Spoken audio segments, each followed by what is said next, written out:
When you get to wander the world the way we do, there are only a handful of places that make you stop and ask, why would anyone ever leave? Big Sur is one of them. Carmel's wild southern edge, where the cliffs drop straight into the Pacific like the earth itself is showing off. Fog rolls in like soft gray blankets.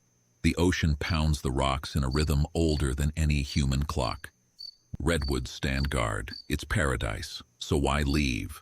The biggest problem with paradise, of course, is the tourists. Cameras everywhere, flash bulbs, zoom lenses. To them, we're myths. To us, they're the ones who don't belong. You're all tourists here.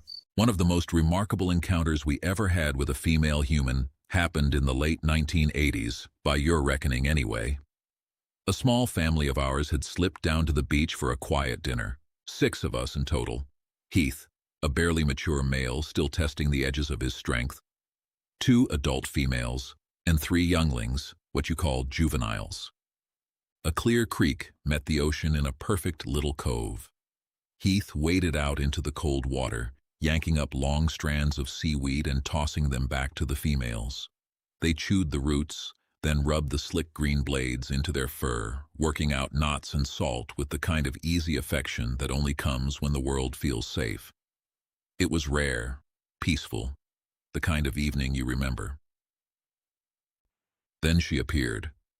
One moment the beach was empty. The next, a woman stood on the pebbly sand as if she'd dropped from the sky. We never figured out how she scaled that cliff without making a sound. But there she was, camera already raised, shutter clicking like a frantic insect. Close, too close. Maybe 300 feet. She'd caught us completely, grooming, feeding, unguarded. Heath's blood went hot. He knew what those little black boxes could do. One clear photo and the forest would never be quiet again. Without a word, he launched himself across the beach, a dark blur of muscle and fury, voice tearing out of him in a sound that had emptied entire valleys before. Something dark and petrifying. Something that said leave. The woman screamed English, but twisted with an accent none of us recognized, not local. She froze, camera still clutched, eyes wide enough to swallow the ocean. The females called after Heath, sharp and urgent. He heard them. At 150 feet, he slammed to a stop, sand exploding under his feet. He locked eyes with her. Then he drove one massive fist into the beach. The ground itself answered. A deep, rolling vibration raced outward. The woman went down without another sound, legs folding, camera tumbling, body limp as kelp. Thunderstruck, you might say. A quick low conference followed among the females. The decision was swift. Heath crossed the remaining distance, lifted the unconscious tourist as carefully as if she were one of the younglings, and pulled her jacket up over her head so she wouldn't see the way home.